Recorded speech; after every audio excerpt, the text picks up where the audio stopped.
Thanks for coming. I'm Susan Spicka. Education Voters of Pennsylvania is a statewide nonprofit, nonpartisan organization. We focus on increasing public involvement in this whole legislative process so that we can inform legislators, and then we hope to get them to support policies that will support public education. So we start from a premise that money makes a difference in education. So money pays for smaller class sizes, recruiting and retaining the best teachers, providing students with more options, and safe and healthy learning environments. And we know that when students have all of these things, they have higher test scores, higher graduation rates, higher wages as an adult. So it's a good investment to invest in public schools. And then we ask, how should things be funded? We need to make sure there are three things. We need to make sure students meet standards, that funding is adequate, that means there's enough funding, and that the distribution of the funding is equitable. So we'll look at how Pennsylvania does with this. So for student standards, we have standards. We know how much learning we expect. It's been defined. We can go on the Future Ready PA Index, and we can look at any school district, and we can see how the state has evaluated that school district in terms of how students meet standards. The problem in Pennsylvania is that the state does not base its funding on the resources that students need to meet the standards. So schools should be funded with adequate funding. So they need the resources or the funding to pay for the programs every child needs to be able to learn what we expect them to learn. But in Pennsylvania, we do not have adequate funding. So the Public Interest Law Center is going to be, we're waiting for the school funding lawsuit to go to trial soon. So in preparation for the school funding lawsuit, the Public Interest Law Center had a researcher look at the adequacy targets and the adequacy calculation that still is in state law from 2008. And it actually lays out how much money the state says school districts will need to provide students with the resources necessary to meet state standards. When they looked at that calculation and compared it to what school districts are spending now, we need in Pennsylvania $4.6 billion to close that gap. And then when we think about equity, well, if we don't have enough money, how are we spreading that money out? Is it at least being spread out in a way that is meeting students' needs?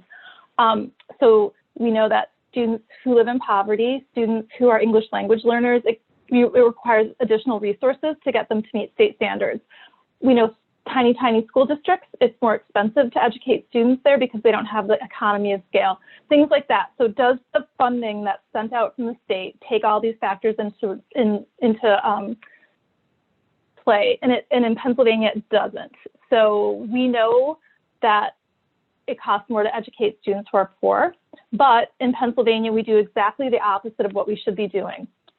We spend approximately 33% less on school districts that educate the highest percentages of poor students versus the school districts that educate the highest percentages of wealthy students. And that's completely upside down. And we are a very big outlier in the nation for that.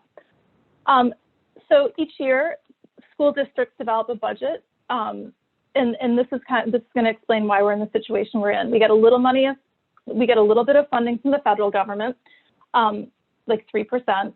We get 38% from the state, and then most of the funding comes from local revenue. So Pennsylvania's state funding, which is at 38%, is very low. A typical median school district or state in Pennsylvania contributes about 50% of what it costs to educate K-12 students. At 38%, we rank 44th in the nation. And so what does that mean? It means districts with wealthy property tax bases can raise a lot of money to fund their schools, often with relatively low property tax rates. Communities that can least afford to support their schools are asked to do much more than their neighbors. And then students who live in underfunded districts don't have the same opportunities as their peers in wealthy districts. So we have this basic education funding formula. It was adopted in 2016, bipartisan support. And prior to 2016, there really was no formula that took into account any kind of district factors. From 1992 up to this time, school districts got the amount of state funding they got for basic education. They got that much, and then they got like a 2% increase or whatever increase the state legislature decided to give. Everybody got the same amount of increase. So as you know, in southwestern Pennsylvania, there are some school districts and some areas where the population has just gone. Like you've kind of hemorrhaged bodies of students out of schools that have moved elsewhere. But for all those districts, the state funding stayed the same. They didn't lose any funding when their students left. Conversely, in school districts that had large population growth, they didn't get any additional funding to acknowledge that they had a lot of new students. So in 2016, the state adopted a formula that actually counts students. So the money is going to go out based on the actual number of students in your buildings. Then we're going to add extra weights, and you're going to get extra funding for students based on certain factors because we know they cost more. It costs more to educate them. So for English language learners and acute poverty, then it adjusts for district factors. So sparsity, there's like a little sparsity piece. So if it's a little tiny district, they might get a little extra funding. They look at median household income and tax efforts. So school districts that are taxing themselves at a really high rate get credit for that. Really poor school districts, they get a little extra funding for that. So all the new funding from 2016 forward is distributed through the formula. Anything before that is held harmless, which means it's whatever you got. Districts didn't lose any money from that. So the issue is that only 11% of this funding is running through the formula and going to the school districts based on their actual needs.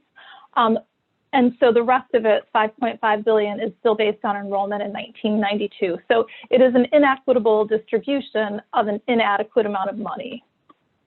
And when we look at the funding gaps, so when we think about that $4.6 billion gap, and we look at it in terms of quartiles, and we say that if we take the 500 school districts and we break it down into 4 groups of 125 school districts, based on the percentage of people living below the poverty line in those districts, the gap in the amount of funding that's necessary to meet those students' needs in the highest poverty quartile is $3,700 per student. In the wealthiest school districts, the gap is only $900. And so I think 2 things. One, there's a gap for everybody because really the state isn't providing enough funding. There are very few districts that can say that they're sitting fat and happy and they have enough money. There is a gap in all the districts, but the districts that have the biggest gap are the districts that educate the largest number of students in poverty. And when we look at who those students are, we can see that there is a very significant racial equity problem that we have in Pennsylvania. So school districts that have a low share of students of color, they are receiving their base funding at a much higher level than school districts that educate a much smaller number of students of color, a smaller share of students of color. So on the bottom, you can see those big blue bars are that hold harmless funding. That's the money that's going out that was distributed before the formula. That's how much money goes per student to those districts. You can see with the little blue bars at the top that the formula is doing its job. Of that little 11% of money that's going through the formula, much more funding is going to the school districts that have a higher share of students of color, which are the districts that have a higher share of students living in poverty. But with just so little funding going through the formula, we've just got this gap, and it's, students of color are really, really disadvantaged by this system. So, there are some organizations, especially on the other side of the state, that just say, we just need to distribute all the money through the formula. If we distribute all the money through the formula, it's fair, we solved our problem. But with the gap in what we need being so big, all it would do is just shift the pain from one group of school districts to another group of school districts. It wouldn't solve the problem. The shortfalls are too great. The pie is too small. So what really needs to happen is that we need to get additional funding to these school districts that are like so far behind. It's not just redistributing money is not enough. So that was basic education funding, and I just want to look at special education funding. So this chart shows like three different colors in each bar. On the bottom, that dark color is state revenue. So that is the amount of money that the state has provided to school districts to help them pay for their special education expenses.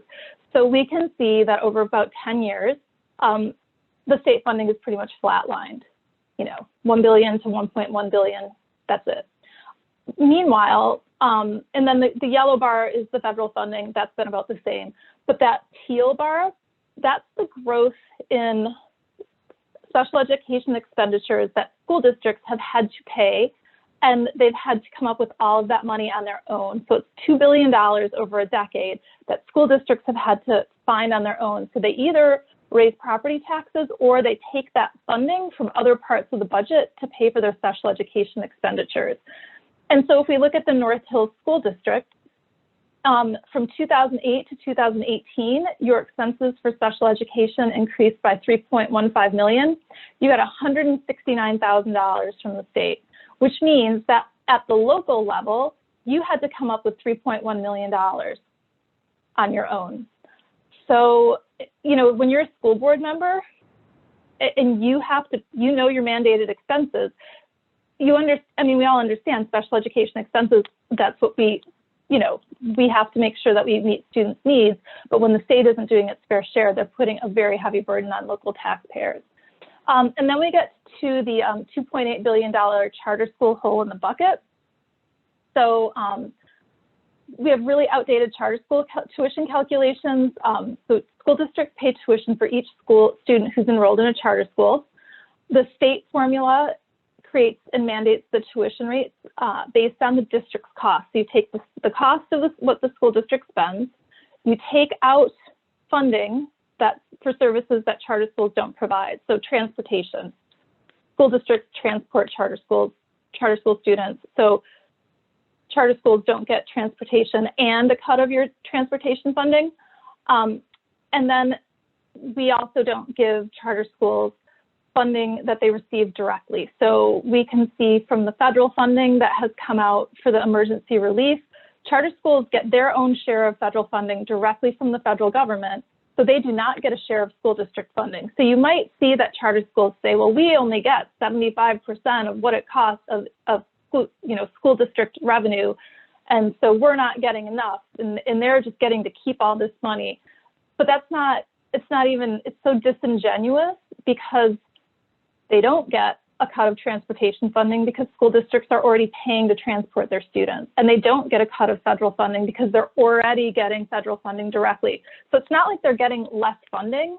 And then there are also like little things they don't get funding for. So like they don't have to provide like higher ed things like dual enrollment. So if school districts spend a little money on dual enrollment, they don't get a cut of the dual enrollment. That's a tiny amount of money. So they're very disingenuous in that argument. And then there's another issue where tuition rates are the same for brick and mortar schools, charter schools, and cyber charter schools. And I think we can all just intuitively understand that cyber charter schools educate kids at home on a computer. That does not cost the same amount as it does to educate students in buildings where you've got maintenance crews and just everything that goes with having students in districts. And so again, why does this matter? From 2013 to 2019, we see over this period of time, over this 10-year period, charter school tuition payments for school districts statewide have gone from less than $200 million to more than $2.8 billion. Every single dollar is paid by the local school district. There is no state subsidy to offset this. So from 2013 to 2019, the average school district spent 44 cents of every single new dollar that was raised in property taxes on increased charter school costs. So between special education and charter schools, local school districts are coming up with a lot of local revenue, which means increasing property taxes. And so this is just what your cyber school tuition looks like in North Hills. So this is just projected, but your tuition rate for a regular education student is about $13,000. Multiply that by your 48 students. Your special education tuition rate is $26,000 per student. No matter what service that student needs, it could be a half an hour a week of speech therapy, your district has to pay $26,000 per student. So multiply that by the 17 students, and you get over $1 million in tuition payments for that, I would say, relatively small number of students. And it looks like you only have cyber charter school students, and so that's a lot of money. I just want to talk about the special education funding for charter schools. This is one thing I know that Senator Williams understands well and that she's really advocating to change. And Governor Wolf has a bill to fix this problem, and we actually are building a lot of momentum to fix it because it's a really bad problem. You saw charter schools just get a flat rate for each student. They are not paid based on the cost of educating of the students' services for disabilities. So they're overpaid for the cost of educating students who require fewer services, and they're underpaid for the cost of students who need more services. So you've got a kid whose education costs $15,000, the payment to the charter is $27,000. For that kid, the charter school gets to take that $12,000 in special education funding that, remember, you raised from local property taxes. They get to take that, they get to pocket it, and they get to spend it on anything they want. They do not have to spend it on special education. They can spend it on advertising, CEO salaries, anything. But then the flip side is, if there is a student who requires more services, somebody who might need a full-time aide, that student's services might cost $35,000. The payment to the charter school is still only $27,000. So it creates this really perverse incentive for charter schools to admit students who have low-cost services and to deny access to students who require more services. And then there's like this other part. Since you're school board members, you'll be able to get this better, but the tuition calculation is not even based on a real number. The tuition calculation assumes that every school district has 16% of the student population receiving special education services. And that doesn't make any sense, right? Like, because if you are educating more students than 16%, then you're actually spending less per student than you are sending to the charter school. So when the median percentage of students receiving special education services in Pennsylvania schools is 19.8%. So if we just like go through the calculation with this made-up school district, we can see that if you divide by the 19.8%, your actual amount spent per student in your district is $14,000. But when you use the tuition calculation in the charter school law, you are required by law to send $18,000 in special education funding to the charter school. So you're spending about 25% more per student on average for students who go to charter schools than the revenue that you actually have in your own school district. And so I just want to ask for a minute, like, who said this? You have to you can guess or you could type it in the chat. But during the last few years, we've created a complete business ecosystem at the waterfront. It's in Pittsburgh. Do you guys know the waterfront maybe? The strategic purchase was the natural next step as we continue to expand our operations. So who said it? A casino operator, real estate developer, the manager of a sports arena, or a cyber charter school CEO. And you probably know, because this is local, it was a cyber charter school CEO. So the largest cyber charter school, Commonwealth Charter Academy, has gotten into the business of real estate development in the past year. They are so awash in excess funding. I think they have to spend it someplace, because otherwise they're going to get to the end of the year and it's just going to be sitting there, and then people are going to ask questions because they're going to have to put it on their tax returns. So they bought the Macy's at the waterfront. They are apparently renting out one whole level to a client who's still there, and now, like, who knows what they're going to do with a whole level, because they educate students at home on a computer. Oh, I thought I had the other one in here. There was another question that I had. I guess I don't have it in here. The question was, how much did one cyber charter school spend on advertising to recruit students during a 3-month period? $10,000, $100,000, $500,000, or $850,000? And the answer is $850,000. So that same cyber charter school spent $850,000 in 3 months to recruit students. It is, and I mean, they've been sending, there was an article in the Scranton Times-Tribune, they've been sending families cash payments. Like, so they just sent families $150, like cash payment. So you get your internet paid for, which is cash. They were, one cyber charter was giving Target gift cards Another was providing families with cell phones, free cell phones for families. I mean, they got all this federal funding, they have all of this school district funding, and they literally can't spend it. So it's time to reform the charter school law so that we're actually going to align tuition with actual costs. So there's a bill, I think it's House Bill 272, that calls for a couple of reforms. One is to have a flat rate for cyber tuition that's $9,500 a student. It would save districts $229 million, along with applying special education funding formula to schools so that they get payments based on the actual needs of students. This also proposes performance standards for charters, a moratorium on new cyber charters, better ethical standards. It's really important. There's a lot of momentum. Oh, I guess I had them backward. Yes, so I did a right to know request, and they redacted almost every single document, but this one snuck through. Whoever was doing the redaction missed this document. And so I just think it is just appalling, because someone could have spent that $850,000 hiring 9 teachers or counselors or nurses, but they didn't. It was just spent on that. That was the reward I got for going through about 300 pages of redacted documents. So we are asking the Auditor General to audit cyber charter schools because half of them have never been audited, and Pennsylvania, that Commonwealth Charter Academy hasn't been audited since 2012. So we have no idea how that money is being spent.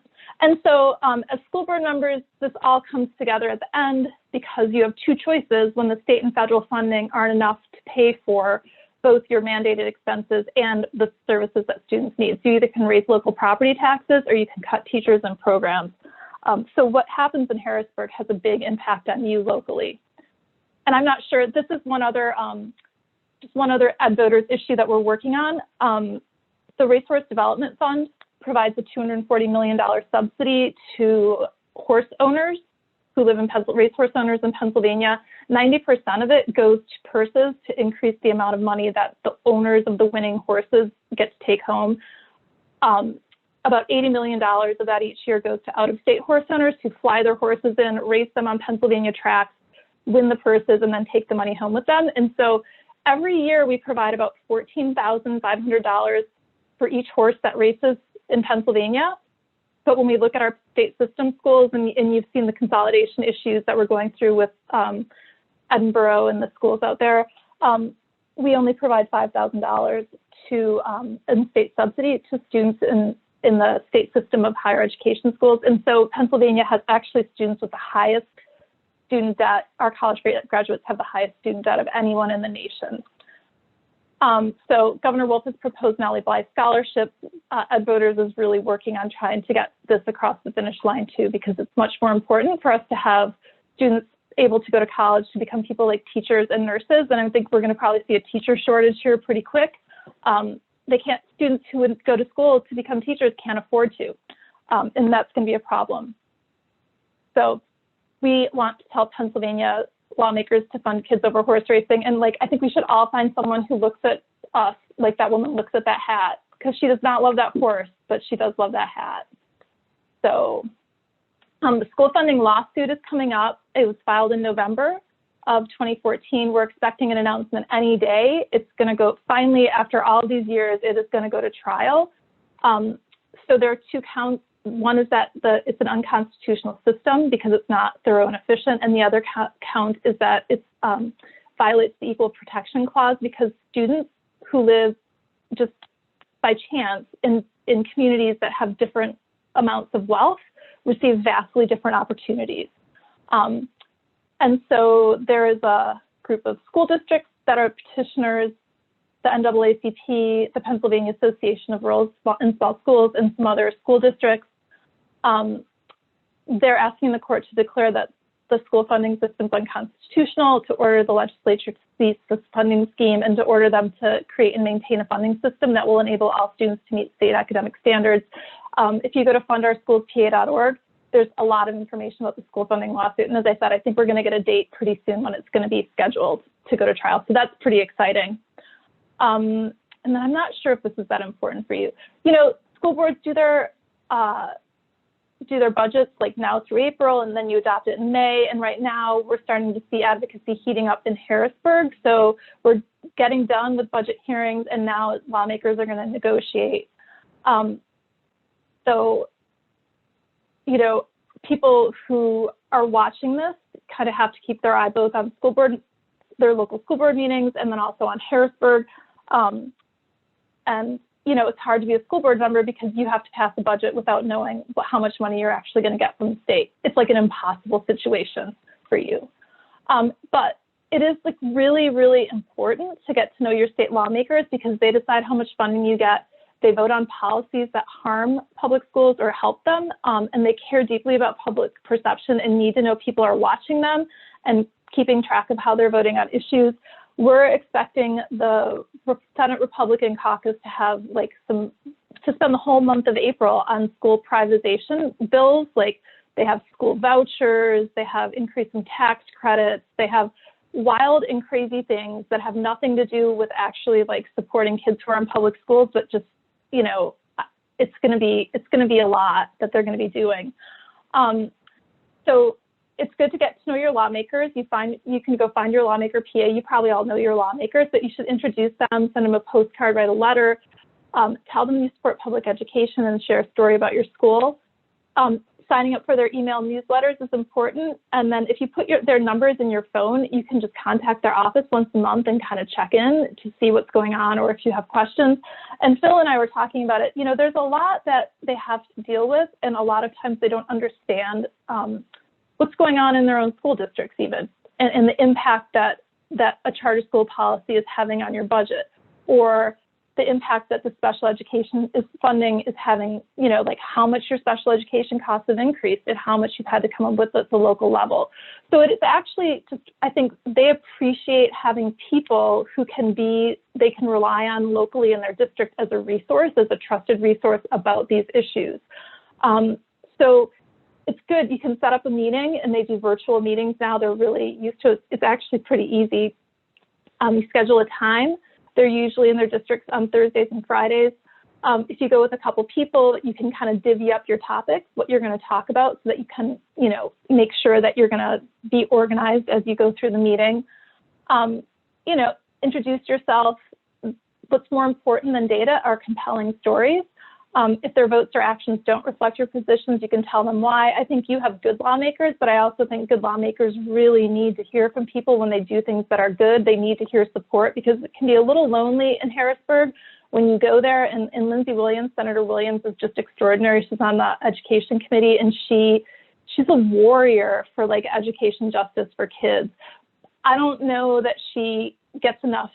You know, I think every day she goes there, it probably like sucks the life out of her. So hearing from people in her district thanking her, I think would be really, really nice.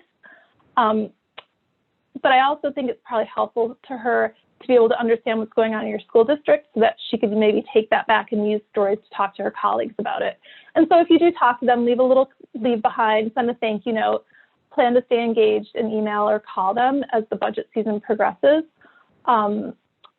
And so if you want to get involved, if you signed up, I'll put you on the Ed Voters list. I don't send out a lot of emails, but the emails I send out are kind of like really focused on what's happening in Harrisburg. So if there is a charter bill moving or if there is something happening, we'll let you know. There are other organizations, Education Law Center, Public Interest Law Center, and then there's a coalition called PA Schools Work. Those are good organizations to kind of follow on social media that will keep you up to date on what's going on. And so that is my presentation.